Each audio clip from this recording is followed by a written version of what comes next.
parties. Next, we will hear from the Greenhouse Connection Center. And now you guys are recognized for your presentation. Thank you for having us here today, Commissioners. We are excited to be part of the Cumulative Impacts of Oil and Gas Rulemaking. My name is Harmony Cummings, and I spent 8 years working in the oil and gas industry. I was also the bill champion for HB 1242, Water Conservation and Oil and Gas Operations, and I'm a member of Colorado's Produced Water Consortium. I sat on Denver's Mayor's Sustainability Advisory Council for Environmental Justice and was the co-chair for 2 years. I currently sit on CDPHE's Community Council for Environmental Justice and Air Quality. I'm the founder and director of the Greenhouse Connection Center and a mom of 2 great boys.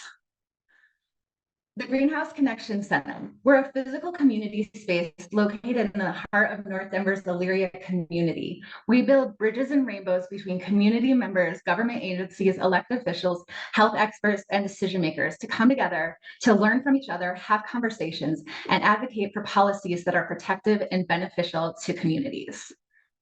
What we do, we give tours so people can experience the multifacets of what impacted community members live every day. We provide experiential outings. We ask people to tap into their senses, to see, smell, taste, hear, feel, and experience what it's like being in a highly polluted and directly impacted neighborhood. This October, we'll be hosting a tour for the Air Quality Control Commissioners and staff, and we extend an invitation for the ECMC commissioners to set up a tour with us anytime. We are grateful for the staff who have already done so. We also work to elevate community and marginalized voices in decision-making processes. This rulemaking today. These marginalized voices include community members, women, single parents, Indigenous perspectives, youth, students, working parents, people who speak English as a second language, those on the LGBTQ language, and a lot of the people that we work with struggle with having access to computers, food insecurities, housing burdens, and so on. I was going to talk about what it feels like to be in one of the heart of the most polluted communities, but I'd like to pass that over to Candy, who is a lifelong resident of Swansea, a mother, and a former Denver City Councilwoman. Candy, passing it to you. Thank you. Again, my name is Candy Sedavaca for the record. And as Harmony said, I'm a lifelong Swansea resident. My family's been in this community for now 6 generations. I'm also a mother of a new baby that I'm very concerned about living in this community. I'm a social worker by training, a community organizer, and a policy expert. As the former councilwoman representing this district, I was inspired or catalyzed to run for office by our many fights around housing and environmental justice. My family was one of the first families to file a lawsuit against ASARCO. It was ASARCO versus CDBACA, or CDBACA versus ASARCO. And that legacy, that fight was passed on to me. What was it, 4 generations later? We're still fighting the same fight, and it's only been exacerbated by the continued disproportionate concentration of dirty industries, of industries that are new and impacts are unknown.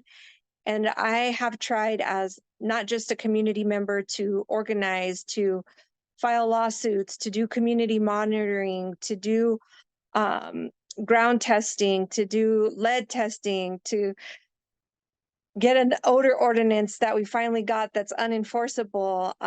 But as a council person, I tried to get our city to really address the impacts of cumulative pollutants in our community. There was an unwillingness at the city level to take on any kind of role in monitoring or enforcement of pollution. I was forced to continue fighting at the state level. And even at the state level, when we brought the first real benchmarking or air monitoring bill, we were fighting not just the industry, but we were fighting our own public entities who are supposed to protect us. And I think that we need to take into consideration the dire situation in these communities. I have had an air quality alert that was sent to me almost twice a week every day this summer. And I think that's only getting worse. And I hope that you all are understanding what we mean by cumulative impacts. When I say unknown industries, unknown impacts, experimental industries, those are adding on to the old pollution that we're experiencing because of transportation, because of the railways, because of highways. And then we have the concentrated industry here. These new industries that I'm talking about include marijuana, they include data centers that are being proposed for our area. Like I said, we have pollution in our water, in our air, in our school buildings, through paint, through all of the benzene and lead, all of those things. And I hope that you all are understanding what we mean when we say we need help defining cumulative impacts and really giving community tools for enforcement. And I'm also here to answer questions if there are any questions for our community. Thank you, Harmony. Thank you, Candy. We held a variety of stakeholder meetings with our community members to talk about the definition of disproportionately impacted community, to learn more about their lived experience. And some of the things that came to light for us is that several people in our communities live in mobile home parks. This has been a protection, or one of the categories that's been removed from ECMC's definition of disproportionately impacted community, yet the residents of mobile home parks are often some of the most burdened and a lot of times on the verge of becoming homelessness, and this is their last housing option. We encourage the ECMC to please include protections for mobile home parks in their definition of disproportionately impacted communities. On the picture that you see on our screen, you can see the oil train. I used to personally work on these oil trains when I lived or worked in oil and gas. This train sits about 50 feet behind our center, and it dissects the neighborhood in half. And for years, elementary age kids would have to climb up and through the oil trains to be able to get to school and back. I wonder, does a school get in the way of your kids going to, or does a train get in the way of your kids going to school? I know that this doesn't happen in the neighborhood that my kids live in. And so I ask, when we think about disproportionately impacted communities, it's in the impacts of oil and gas. I know it goes beyond the scope of just what the ECMC is covering here today.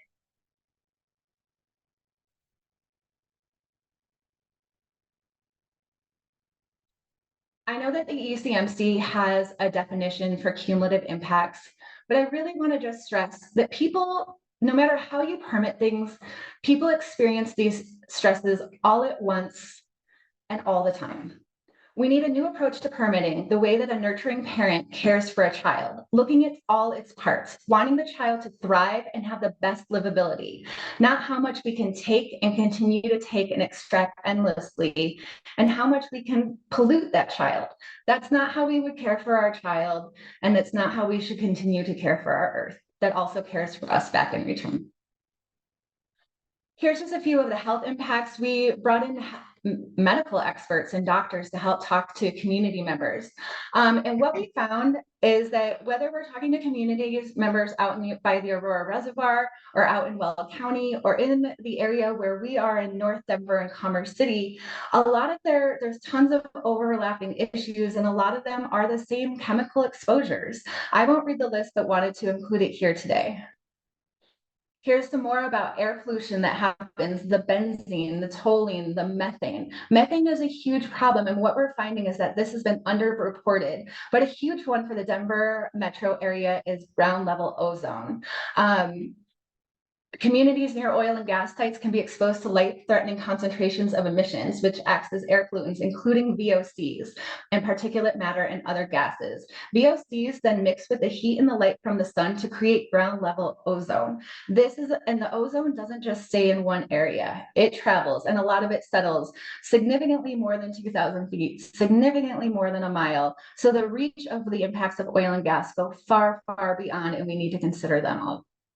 Again, here we are talking more about ozone. Candy mentioned it today. We all are getting these ozone notices. We do a lot of work with Denver's Love My Air program, and some of the common things that we talk about with them is that many days from late June to early August this year had ozone concentrations in the low to mid 80s and a couple in the high 80s. The standard is 70. We are still very far from attaining the EPA's ozone standard. We know that NOx and VOC emissions are cumulative air quality impacts from oil and gas that can help lower these high ozone concentrations. All the best air quality models still show oil and gas is a significant contributor to ozone pollution. This is especially true as more wildfire smoke impacts ozone concentrations in our region, which we have no control over. So we need to reduce cumulative emissions from oil and gas as much as possible, since it's one of the only things that we can control.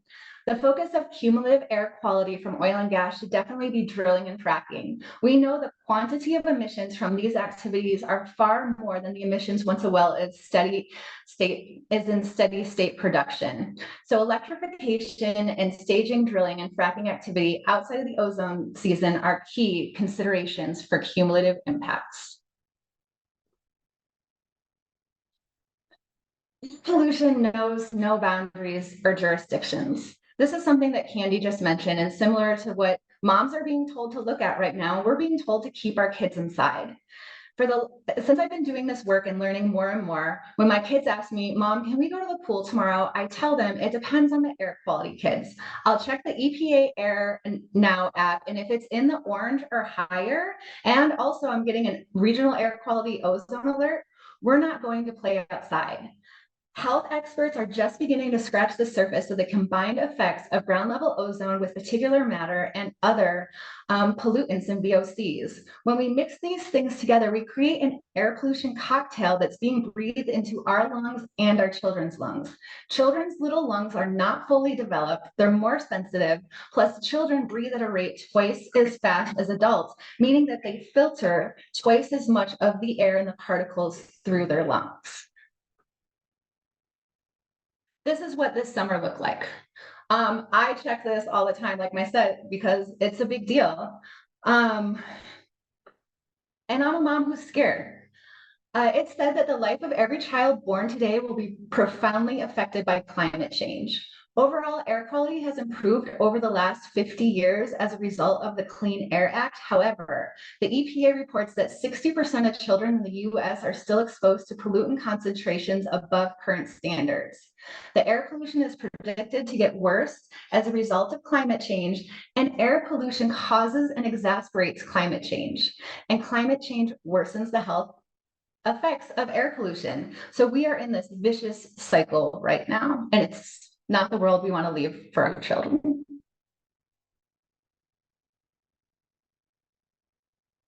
I want to start to shift a little bit into data gaps. I did a lot of research in working on the water conservation and oil and gas regulations. And one of the things that I looked at was the cumulative impacts report. But some of the concerns that I have is we're using estimates in this instead of actuals. And when I estimate that I'm going to be somewhere at noon, let me tell you, I'll probably be there at 12:15. I know we give estimates, we do our best, but even ECMC staff has told me, Harmony, you know that OGDP estimates are all over the place. I think that this is a really concerning data point, especially as this is what we present forward to the public as the cumulative impacts of oil and gas. I also think that there needs to be a true up to actuals. Even in the report itself, the future ability to compare actuals to the estimates will be perhaps one of the most powerful tools for evaluating cumulative impacts that the ECMC has. We know this. I just can't believe that we've had oil and gas happening for so long. And maybe I'm misunderstanding what's happening and the conversations I've had, but how is this the first time that we are looking at comparing the estimates to the actuals? And I also asked the commission, what happens when there's a variance? What happens when water usage comes in significantly higher? What happens when air emissions are more? Seriously, what happens? I heard a great idea mentioned from one of the staff earlier in this rulemaking about the creation of a CITER public interface so that industry and community can query data. I think it's really important to be able to have this data by operator, by basin, by county, by air, by water, by land, by wildlife, and also show totals. We really encourage this idea and think it would be helpful for all the stakeholders involved. Also, I thought I heard someone mention that the data from CAPS is not included in CITER. If that's accurate and I heard that correctly, I think that there's a huge data gap. And again, I don't know how we can make informed decisions when our data is not as informed as it needs to be.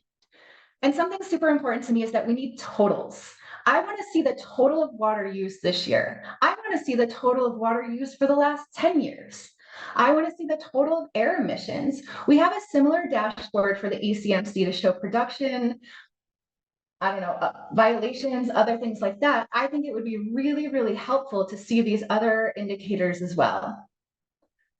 And I also know that some of this information might be in the on-GARE system. These systems need to sync with each other. We've said that before, and I know that there's timing issues and other things.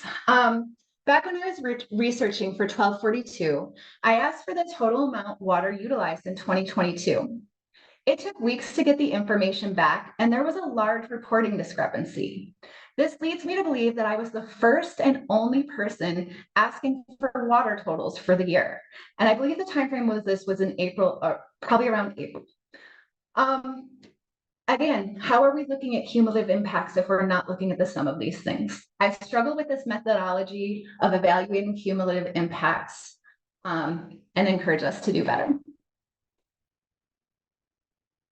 One of the things that I've noticed in sitting in the Community Council for Air Quality and Environmental Justice, one of the things that we get to have the opportunity to have is different state agencies come to present to us about different air quality presentations that they'll be giving to commissions and to the public.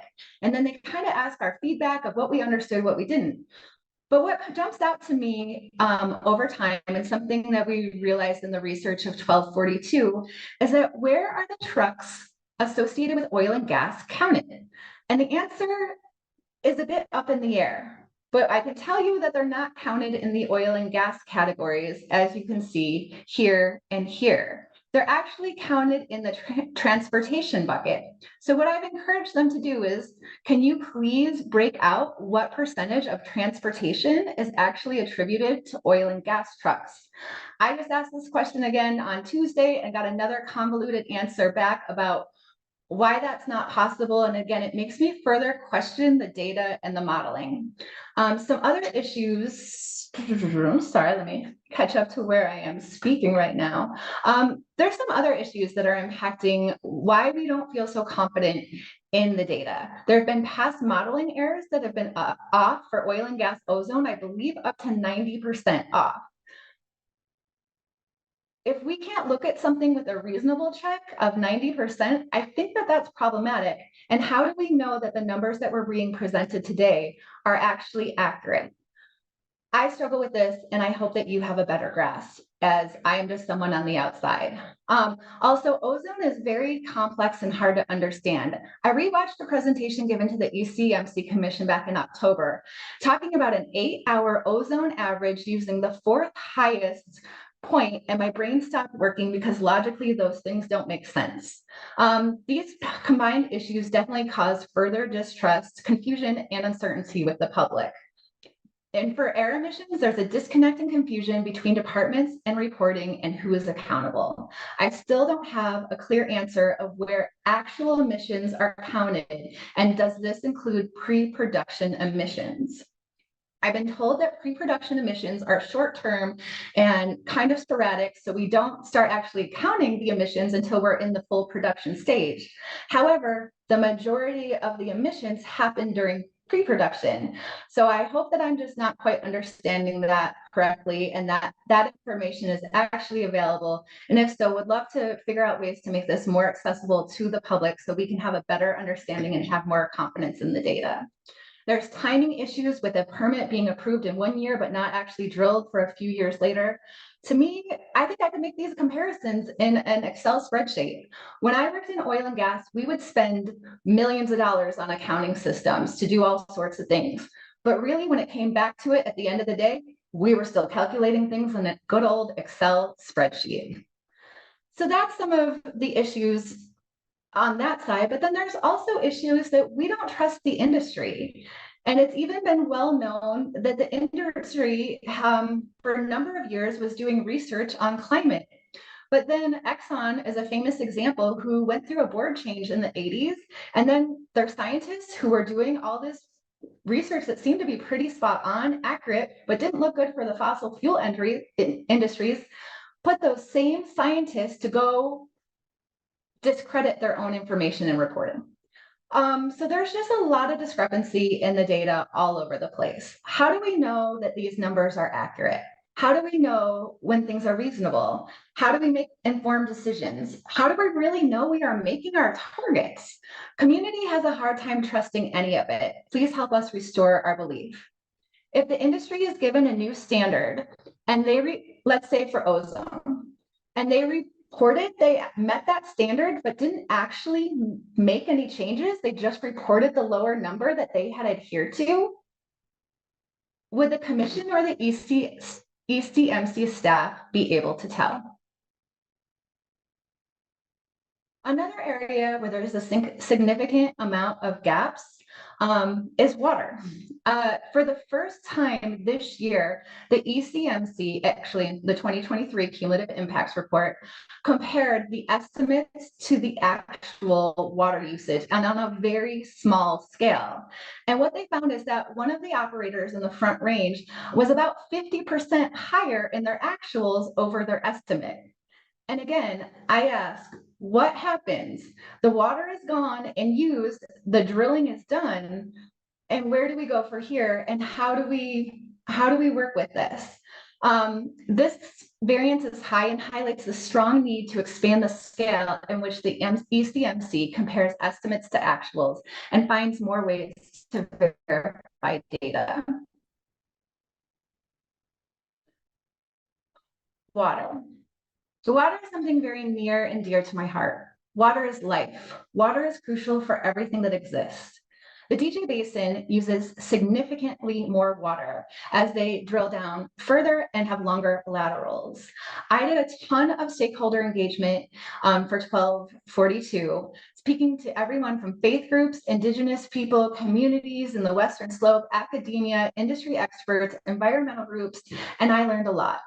But one of the things that we learned is that there's a lot of variances for what they're saying that the water usage is versus what's being shown in the cumulative impacts report versus what the industry is saying has happened versus the estimates to actuals. And again, I'm skeptical of the accuracy of all of it. And again, as these new wells become longer and longer, this uses significantly more water. That water is mixed with fracking chemicals and sand, is highly pressurized, travels miles down and across, mixes with salty brine and known and unknown constituents. This water comes back up whole and is then known as produced water.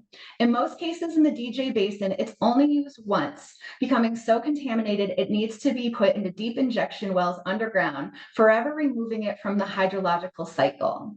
Many injection wells built more than 20 years ago are having structural issues and leaks. And it's hard to know about unreported spills, leaks, and issues until the vegetation won't grow. And by that time, it's too late. And when I did all this stakeholder engagement, it became many people had concerns and said that it's unfair that one person gets to use the water to the point of extinction. And I know that oil and gas water usage compared to the percentage of all the water used in the state is a small percentage, but that small percentage is removed and forever gone and has a cumulative impact over time. And I also want to highlight that the majority of the water used on the Western Slope is reused, and that other basins across the state use significantly less water. Communities want their water back, and our earth needs the water back. In addition, many municipalities are having to build many multi-million dollar dams and pipelines so that we can have drinking water for survival. This drives our residential prices up while oil and gas gets to continue to do this. Again, and I ask us to think about a better way to do things. Speaking of a better way of doing things, there needs to be a cumulative impacts assessment over time. When I worked in oil and gas, I would sit in managerial meetings where we would consider, who should we write one of those big $50,000 checks to? The food bank or the fire department? What would get us better PR? They would say the food bank is one of the most utilized in the state. And I would wonder, if oil and gas has been here for years and so good for the community, then why does it have one of the most used food banks? Has oil and gas really been that beneficial to the community, or significantly more so beneficial to their profits and their shareholders? And is this true of who benefits over time? In our pre-hearing statement, we advocated for the need for progressive cumulative assessment over time. We need to look at many factors: valued environmental and social components, health indicators, jobs, environmental resources utilized, crime, truck traffic, water utilization, ozone action alert dates, complaints registered in the systems, temperature increases in the area, asthma cases reported in school, property values, spills, violations, injuries, and explosions. This assessment should go further to include so many valued environmental and social components to be a holistic evaluation. I understand some of the data might not be attainable, but it would be interesting to evaluate the number of personnel hired by a company at the executive level, the managerial level, and on the site level who are actually from the local community, as well as their mean and median salaries. I used to do payroll, so I would often see these imbalances. There is a need to compare producer profits compared to the taxes and fees paid compared to the charitable contributions made. $1 million in charitable donations might seem like a lot of money, but comparatively, is it? Many of the financial components of the assessment are already reported by the industry in their banking borrowing base reports or shareholder profits reports that are already available to the public. These reports show financial health, strengths, weaknesses, and risks of a company. We believe that this assessment needs to go over time, starting with a baseline and continuing to evaluate in year 1, 2, 3, and so on for however long the well is producing. In earlier presentations, we heard members from the EJ Task Force and other organizations that spoke of the importance of the environmental equity cumulative impact analysis. We agree that there needs to be this baseline analysis and think it's really important, but as we stated again, it's a starting point and there needs to be that continuation after time. Here's a picture of us at the bill signing for 1338 Cumulative Impacts and Environmental Justice, which mandates 2 of these analyses. We're hoping that at least one of them will happen for the oil and gas sector. It's important to have strong baseline information, considering that we don't have that today. And again, making it more encompassing and making it over time. And I want to highlight that many felt that this legislation continues to fall short, like much of the legislation does. When communities continue to be harmed by the living effects of inaction, lack of accountability, a lack of enforcement. Communities want more than measurements. They want more than lip service. They need a reduction in pollution and harms caused to their families and communities. Some of the things removed from this legislation, we're having to government agencies have to actually utilize and consider the data in the environmental equity and cumulative impacts analysis. What's the point of doing the analysis if no one's going to use it? How many government reports and programs get created just to sit on a shelf, collect dust, and merely check a box? As I mentioned before, some of the key indicators that we need to consider and that we hear a lot about the benefits are charitable donations and other financial benefits to community members. I want to highlight that what we see here is some of the things I pulled from Civitas's Q2 of 2024's earnings highlights. Something that they talk about is that they donated $1 million towards charitable causes in all of 24. But when I look to their 6-month net income ending on June 30th, they made close to $392 million in net income. So when you compare the $392 million in just the first 6 months of 2024 compared to their $1 million in charitable donations in 2023, I find that to be incredibly off balance. In addition, in 2023, Civitas paid out $668 million of dividends to shareholders, meaning they took money from the company and gave it back to investors. That money could have been going towards more charitable donations, and it could have been going towards equipment and improvements to better run their operations in a way that's less burdensome and impactful to communities and the environment. They have the money to do so. They're just not putting it in the places we need them to do. When I worked in oil and gas and I worked on those oil trains, we would load the oil onto the trains and have it travel down to the Gulf of Mexico where it would unload. That train would travel all over different elevations, heats, pressures, and the pressure inside the car would change significantly. And when you opened up the cap of the train, you could just see it and you could hear it going, and all the emissions going into the atmosphere. Some of the states started requiring us to put on recapture systems onto our train offloading sites. Some states didn't. Guess which states ended up having recapture systems and which states didn't? We knew how to do it. We knew we should do it. We had the money to do so, but only did so in the states who required it to be there. I also want to highlight here these 19 voluntarily plugged wells. Those 19 voluntarily plugged wells and the environmental impact of that, it's appreciated and also is nothing compared to the 160 plus wells that's going to be drilled around the Aurora Reservoir area and those communities.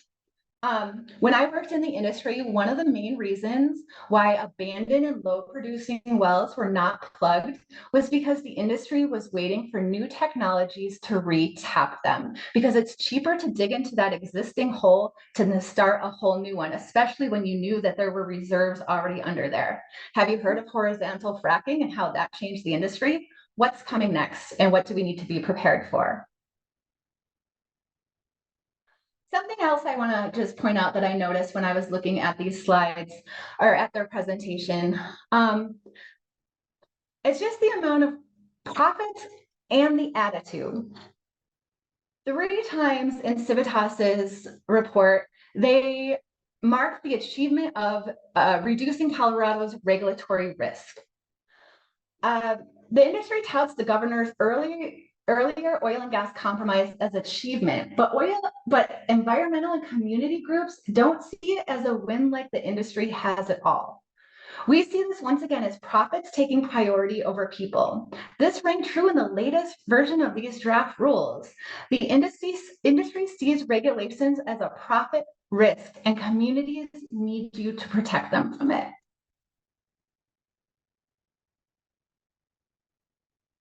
Something else that I think is really important to note is I did human resources when I worked in oil and gas, and actually my whole career.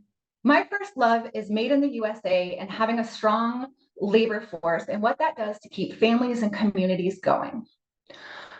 I think it's really, really important to debunk the narrative around oil and gas and job creation. The industry rhetoric around job creation and reducing dependency on foreign oil is what kept me in the industry for 8 years. More jobs are being lost to automation than they are to regulation. I have people who work in the industry telling me, my billionaire CEO tells me every week, close more deals, cut more costs. And when they say cut more costs, they mean cut more jobs. The field jobs for oil and gas have been cut by 20% since the pandemic, and those jobs are not coming back. Yet production increases and oil and gas profits continue to increase. In addition, when we were working on the legislation for 1242, I worked with the pipefitters union to try to put in language to be protective of equipment for workers, to have proper training, to make sure that we were utilizing local workforces. And it's the first thing that the oil and gas lobby told us to remove. When I worked in the field and would be in these managerial meetings, they referred to the workers as worker ants, and they were numerous and disposable. And again, I want to come back to the profits. I listened to some of the public comment last night, and I want people to know that regulation is not driving up your heating bill or the price at the pump. What's most driving up the price at the pump is corporate profits. The producers make billions of dollars. The producers' services, pipelines, railroads, trucking companies, marketers do too. If they took less profits, Coloradans would benefit in their pockets. And with that, I'm going to hand it over to Morgan Brown. Crystal. Oh, sorry, Crystal. There we go. Afternoon, Commissioners. I'm Crystal, a recent graduate from the Masters of the Environment program at CU Boulder, with a background in environmental engineering and experience in sustainable transportation and waste management, and I'm currently interning with the GHCC. Coming off of what Harmony said about profits from the oil and gas industry, what we have noticed throughout this rulemaking process is that even though the intended mitigation hierarchy is avoid, then minimize, and then mitigate, what currently seems to be happening is this. Pushback from the industry has come against most things that would lead to avoidance of impacts through permit denial. Mitigation measures, on the other hand, seem to be their happy place, which is why, unsurprisingly, as Mr. Matt Foote of the Sierra Club aptly said yesterday, the community liaison position remains unscathed by industry feedback. And acknowledging that the ECMC has the responsibility of ensuring that permit denial criteria cannot be arbitrary and capricious, we also ask that you recognize that this is what is happening, if you didn't already, and that you acknowledge that the lived experiences of people and communities tell the real truth of the effectiveness of prevention and protection measures. To conclude my slide, we want to echo what 350 Colorado said yesterday, urging the Commission to go beyond granular rules for procedures and practices and to return to the purpose of the rulemaking, and also urge you to avoid impacts through permit denial. Why? Because as Mr. Matt Sura said yesterday in his presentation for Conservation Colorado, the ECMC can do what APCD can't, which is deny permits. I now pass the time to my colleague Morgan to further elaborate our concerns. Hello, Commission. Thank you for this opportunity to present as party to this rulemaking. My name is Morgan Brown, and I am currently the youth organizer and digital specialist with the Greenhouse, with a focus on elevating community voices. I graduated from Colorado State 2 years ago with my bachelor's in human dimensions and natural resources, with a double minor in ethnic studies and political science, with the intent to take a grassroots approach to environmental law and policy, as I'm doing today.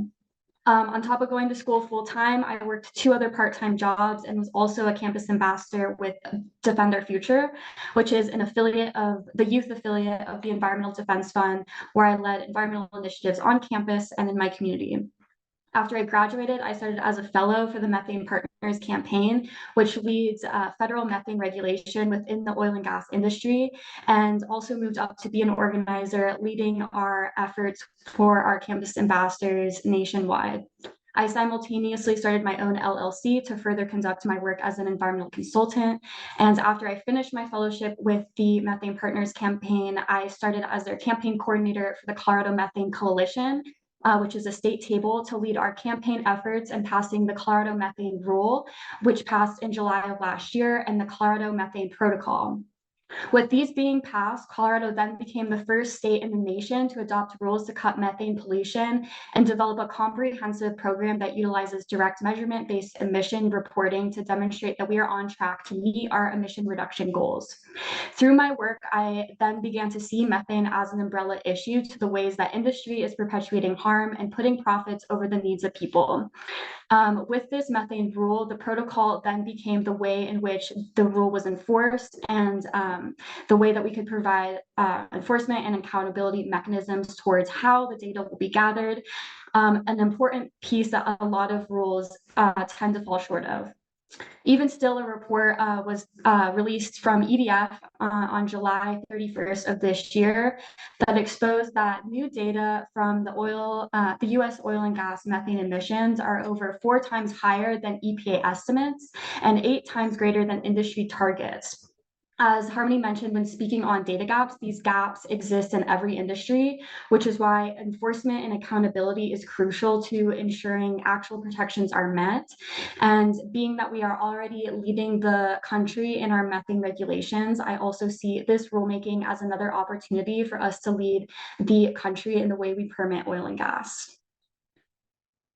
So to start, I want to recommend that there needs to be a culture change at ECMC. Right now, on average, an inspector comes to a well site once every 3 years.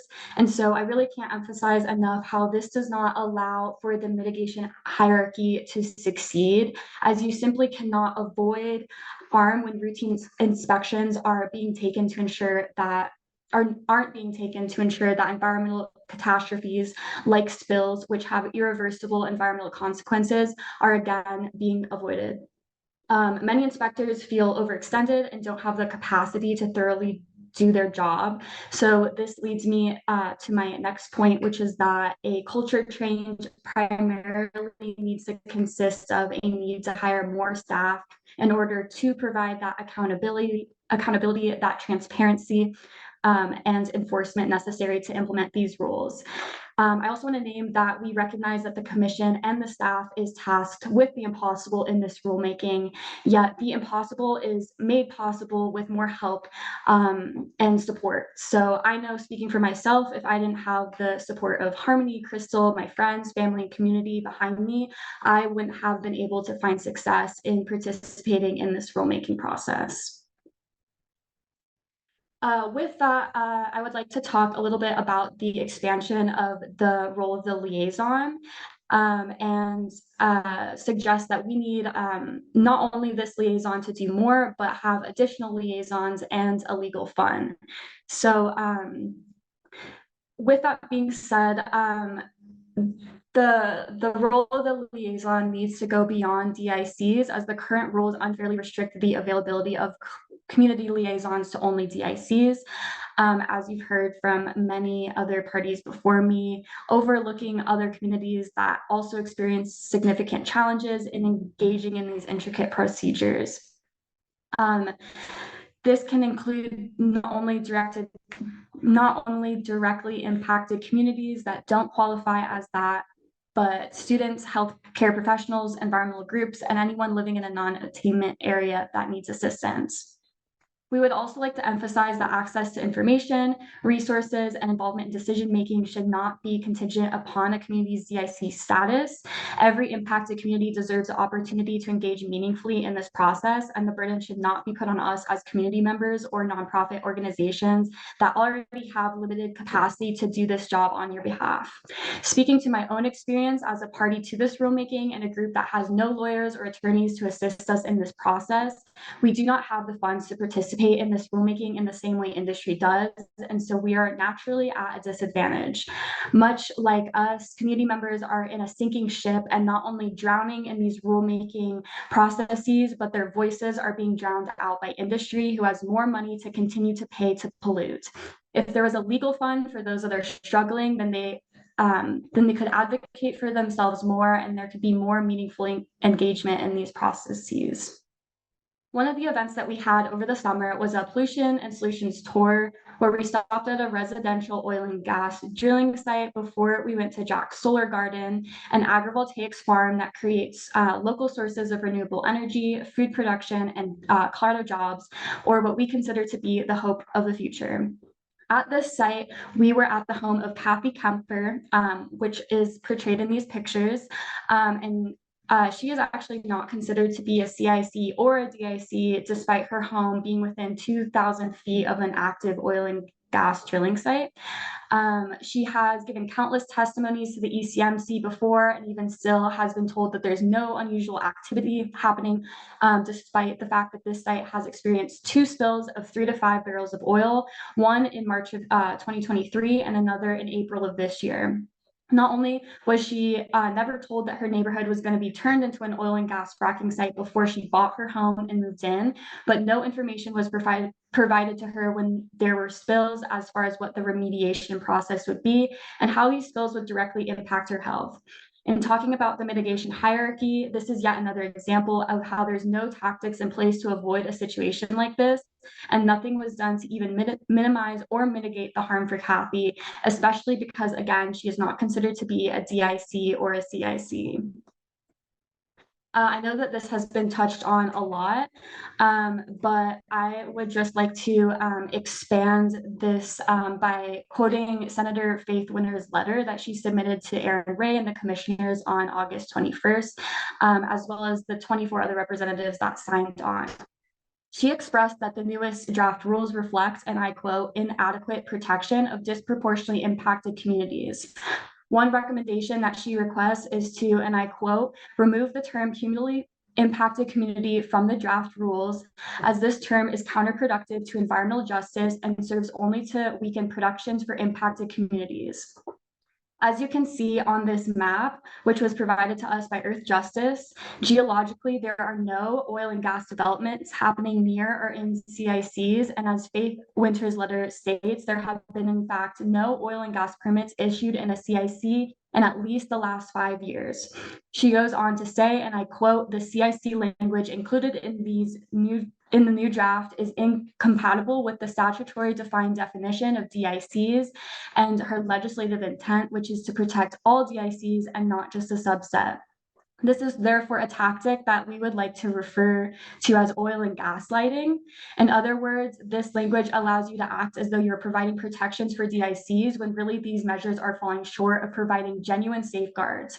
DICs are then led to believe that they're being protected, even though, as this map illustrates, the regulations are ineffective in mitigating the real risks these community members are facing, and that you heard from public comment sessions. This then results in a dissonance between the perceived intent of the rulemaking and the actual outcomes, causing community members to doubt their own experiences and concerns regarding the ongoing threats to their health and environment, especially if they don't qualify as a DIC or CIC. Since the industry is going to be presenting last and is then going to have the opportunity to provide rebuttals towards our presentations, I would also like to stress that they too will be practicing oil and gas lighting by downplaying, denying, or misleading you about the environmental and health impacts of their operations, especially when they are allowed to give data that is often not verified and there are no consequences for that variance. This will involve providing false or misleading information, discrediting our legitimate concerns, and or shifting blame to make affected community members question the validity of their experiences. So we posted a cumulative impact public comment workshop a couple weeks back, and through that we were able to gather what were some common themes among our community members in this process. So overall, mistrust is huge and is really the overarching theme in this process, with one person in particular asking the question of why should anyone trust this rulemaking or these systems when time and time again they feel let down and the commission has not given any reason for community members to trust these systems. And so I would like to ask the question of how are you going to address the mistrust so that public and affected communities can meaningfully engage in these processes and feel like their voices matter? And so this mistrust stems from the fact that time and time again, profits are prioritized over the safety and lives of people. And the most recent draft being a clear example of the power industry has in these spaces to get exactly what they want, how they want it, while community members are forced to make more and more sacrifices. People are tired of making comments and not feeling heard when their health, lives, and safety is at risk. And so everyone deserves the right to live and not just survive. Many of our community members do not have access to healthy air, water, and land due to them being on the front lines, with many of them struggling with asthma because of this fact, as well as countless other health concerns that Harmony mentioned. Breathing clean air then becomes a luxury, not a right, in a state known for its natural beauty. Also, as Harmony mentioned, we're experiencing ozone alerts every day, the highest worldwide temperatures, and many community members feel like they can't leave their homes. Going back to my community liaison slide, our community members lack the resources and knowledge to know what's going on and be informed with the best ways they can engage. Our community members want hard facts, not estimates, and need governmental systems that are determined to avoid the harm rather than scramble to mitigate it, and need enforcement rather than more empty promises. Rules without teeth are useless, and our community members need a dedicated commission to ensure that these regulations are more than just a paperwork exercise. That being said, we do provide our community members with the knowledge and data of what's going on, but many of them are surprised to discover how bad the air quality really is, and again, are gaslit to think otherwise. Ultimately, people are afraid of what's going to happen if we continue down this path that we're currently on. And our community members, being that they're on the front lines, are at the highest risk of developing these health issues. So again, we really need ECMC to hire the staff to address these issues. So it's not up to residents who already have enough on their plates, such as full-time jobs, raising families, and juggling with the struggles of raising basic costs. One of our key partners is Cultivando, which is a nonprofit organization led by Latina and Indigenous women who live in Commerce City communities that they serve in. They follow the Promotora model of community engagement, educating and empowering other community members to promote health equity, collaboration, and social change. A large part of their work was conducting a multifaceted air quality monitoring around the Suncor refinery after they were told that their lived experience does not count as data, even though it is qualitative. Once they did start gathering this quantitative data, they were harassed by industry and intimidated to stop. They made an amazing documentary about this process, but regardless, I just wanted to share the social and environmental justice themes they found to illustrate our intersectional findings. I would like to finish by covering concerns and challenges that we have had with this rulemaking process as a whole. And so to start, the introduction of a new draft rule in June without adequate consultation not only undermines the work that community organizations such as ours put into our pre-hearing statements, but also undermine this rulemaking process as a whole, as it was clearly persuaded by industry and the governor's motives. As prior to our pre-hearing statement being submitted, the commission had communicated in a Zoom on enhanced systems and practices that they are working towards, and I quote, a solution-oriented rulemaking that you can collectively request to have a holistic approach that creates a regulatory arena that allows operations, staff, stakeholders, and the commission to look at holistically at OGGP. This in turn not only undermines our position as party to this rulemaking, as it was a clear indication of the direction this rulemaking is headed, but also undermines the work and intent of legislators that crafted this rule. And again, to quote Faith Winters, the ECMC had over a year to develop rules that fulfill its statutory mandate under HB 23-1294 and was granted an extension under HB 24-1346 to provide the agency additional time to respond to stakeholder concerns. And yet it has come to our attention that the current draft deviates significantly from the intent of these laws we work to pass, jeopardizing the protection of disproportionately impacted communities and allowing operators broad leeway to exceed pollution thresholds and ignore state directives to reduce greenhouse gas and nitrogen oxide pollution. We are then informed that this draft rule was in fact a supplementary suggestion to the first draft rules, yet this was never properly communicated and created more confusion in an already confusing process. Either way, in a proper rulemaking, a new draft rule would allow for a new pre-hearing statement, yet in our rebuttal, we were forced to not only respond to new rules, but other people's pre-hearing statements and with less pages. Ineffective communication seems to be a clear theme, as not only was the intentions of these rules not properly communicated, but we were never provided the one-pagers, toolkits, summaries that we were promised to not only set ourselves up for success, but set our communities up for success that would be engaging in public and written comments. This then increased my own workflow, as I was forced to do more work I'm not getting paid for on top of submitting the pre-hearing statements, rebuttals, and presentations, which is only one of my workflows as an environmental consultant. The non-existent resources that we are given to engage community members is a clear indication that public comments are performative at best. And so how do you expect us to engage others on a process that we ourselves are struggling to engage in, simply because these rulemakings are set up to disempower the very people that are the most affected, and the ECMC claims this rulemaking is intended to serve? Being that we are participating in this rulemaking not as environmental lawyers and attorneys, but as community members, and do not possess the funds to seek out assistance, this process is inherently more difficult for us to navigate. That being said, our largest suggestion was to give red lines to help in drafting this rule, yet given our position, we do not possess the ability to do that. It then becomes clear that the people that do have the money, like industry, are able to provide better red lines and are more likely to have their suggestions included, with the second draft being a clear example, which is dismissive of the financial barriers that we are unable to overcome, and the lack of care to our voices in this rulemaking. I do believe that most of these concerns and challenges could have been overcome with more staff, as this rulemaking process has made me question not only the integrity of the ECMC, but the overburdened staff that seems to lack the support they need to truly be successful, so that we in turn can be successful. And I would like to pass it back to Harmony to close this out. Perfect. In summary, we need a new approach to permitting, and I think we all know that. Additional staff is needed for better implementation.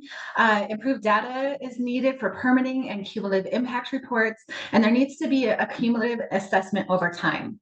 Oil and gas that is permitted by the ECMC and produced in the state then travels on rail, pipes, and trucks to compressor stations, terminals. Some of this oil and gas is then processed at Suncor, which is just 1 mile from our community space. Then back on a pipe, truck, or train, and then burned at a utility plant, asphalt factory, a military base, or at DIA. All of this progress, production, and profits have real consequences on the cumulative and compounding impacts being felt by Colorado communities today. I understand that much of what I just said is outside the jurisdiction of the ECMC and this rulemaking. Today, we plant the seeds for fully looking at and protecting people from the cumulative impacts of oil and gas, because currently no one really is. And again, communities are experiencing the full impacts. The ECMC is the starting point with permitting, and we ask you to do as much as you can to be protective. I want to also highlight that even with Colorado's regulations, we still deliver some of the cheapest barrels of oil at WTI. And a lot of this is due to our cheaper produced water costs. And I also ask one more question here. What happens when a community becomes a DIC because of oil and gas operations? We would love to continue connections, conversations, collaborations to come together with a variety of stakeholders to truly form data, information, reports, information that we can put out to the public, and giving the opportunity for a public to meaningfully dialogue with you all, so that we can all create a better world for the future. Thank you.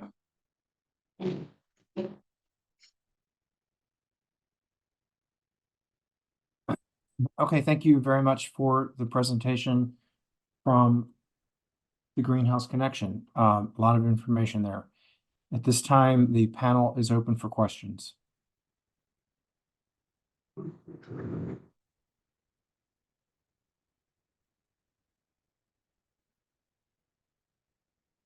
All right, I'm not seeing questions, which means you did a really good job of getting through a lot of information in a short amount of time. So with that, we will look forward to your